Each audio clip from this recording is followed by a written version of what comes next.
আসসালামু আলাইকুম, কেমন আছেন সবাই? আলহামদুলিল্লাহ, আমরাও ভালো আছি। প্রতিদিনের মতো লাইফস্টাইল ব্লগ ভিডিও নিয়ে আপনাদের মাঝে আসলাম। ভালো আছি বলতে এতটাও ভালো নাই। আজকে কয়েকদিন যে আমাদের প্রাণপ্রিয় হাদি ভাই, ওনাকে আমি আমার ব্যক্তিগতভাবে চিনি না, জানিও না, কোনো দিন দেখিও না। কিন্তু যেদিন গত শুক্রবারে যেদিন গুলিবিদ্ধ হয়েছে, ওই দিন থেকে আমি খবরগুলো নিউজগুলো আমি দেখি। আজকে এক সপ্তাহ এমন কোনো দিন বাদ নেই, মিনিট নেই, প্রতিটা মিনিটের খবরে আমি দেখি। কিন্তু পরশু দিন যে মারা গেছে, ওই দিনকার থেকে যে আমার আজকে পর্যন্ত আজকে যে জানাজাটা দেখলাম, ওনার বড় ভাই যে বক্তব্যটা রেখেছে, এমন কোনো পৃথিবীর মানুষ যে না দেখলে কান্না করবে, আমার কাছ থেকে এমন লাগে। আর ওনাদের পরিবার কাছ থেকে কেমন লাগবে, আমি চাই ওনাদেরকে আরো শক্তি দান করুক, ধৈর্য দেখ, এই কষ্ট সহ্য করার মতো। আমরা দোয়া করি সবাই আল্লাহ ব্যস্ত নিশ্চিত করুক। ফুলকপি সিম শীতকালীন তরকারি করি আর পেঁপে খাই। গাছের পাকনা পেঁপে, কেমিক্যাল মুক্ত।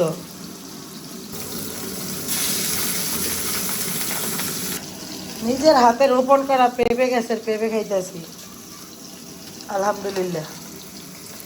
জানি ছাদেও অনেকগুলো পেঁপে গাছ রোয়া হয়েছে, এগুলোর পেঁপেগুলো খাওয়া হয়েছে। রাবাত, তোমার জন্য আম্মু পেঁপে রেডি করে দিছি, তুমি মেহমান। হ্যাঁ, তুমি খাও। ওই যে তোমার খালামনির একটা দাও, মিষ্টি।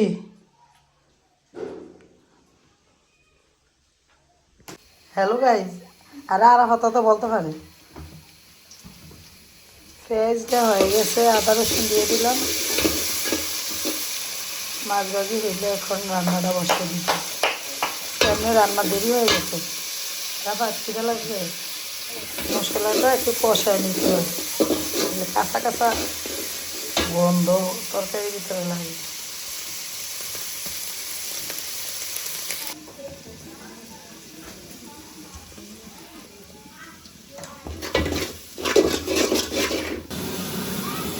মশলাটা আমার কষানো হয়ে গেছে, এখন আমি তরকারি দেশের আর অন্য দেশের সব দেশেই তো স্বাভাবিক সিম ফুলকপি পাওয়া যায়। 100 ভাগে 99 ভাগে আমার মনে হয় যে তরকারিটা পছন্দ হয়। আমারও ভালো লাগে, আমার মতো কয়জনের ভালো লাগে, লাইক দিয়ে কমেন্ট করে জানিয়ে। এখানে আমি রান্না বসিয়ে দিলাম, আর আর ফাঁকে ফাঁকে আমি অন্যান্য কাজগুলো গুছিয়ে নিব। যেমন এখানে কুটাকাটি রাখা আছে, এগুলো গুছাবো। তারপরে ধনিয়া পাতা কাটবো, সিম টমেটোগুলো কেটে নেব, আর বাকি যে কাজগুলো বেসিন টেসিন গুছিয়ে নেব। এই হচ্ছে আমার কাজ। তো আমি তরকারির ভিতরে গরম পানি করে দিয়ে দিলাম। মাছটাও আমি সাথে সাথে দিয়ে দিই, কারণ মাছটাও জোসে, তরকারিটাও জোসে। ভেজি দিয়ে দিলে মাছ একসাথে জসবে। কষানো হলে তারপর উপরে দিয়ে দিব অন্যান্য যা দেওয়ার। আর তার মাঝে কী কী খেলাম তাও দেখালাম। প্রথম খেয়েছিলাম পেঁপে, এখন শসা আর পেয়ারা বানানি লবণ মরিচ দিয়ে খাবো এগুলো। আমার এটা রান্না দিলে হয় না, শীতকালীন তরকারি। এটা হলো ধনিয়া পাতা। আমার হাতের রান্না আবার অনেক মজা। দেখছেন কত সুন্দর করে রান্না করলাম, দেখতে যত ভালো লাগে খেতেও আরও ভালো। এইভাবে আমার হাতের সিম তরকারি এবং যে ফুলকপি দিয়ে রান্না করলে অনেক মজা হয়। রান্না তো করতে সবাই পারে, সবাইটা তো আর মজা এক হয় না, সবাই তো আর সব কিছু পারে না। রান্না করো, তোর আম্মু কই?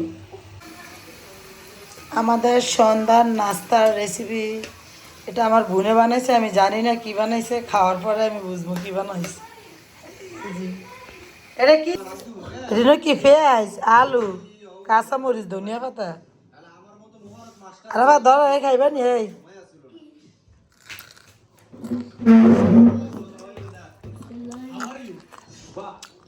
আলুর পাকোড়া খাওয়া হলো, নাস্তা তো খাইলাম, এখন একটু চা না খাইলে চলে?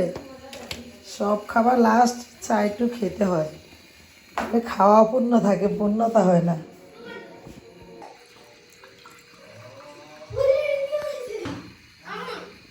সস দিয়ে খাওয়া হয় না, ওই যে চা তো নিয়ে এসে, চা তো ঠান্ডা যাবে, চা খাও।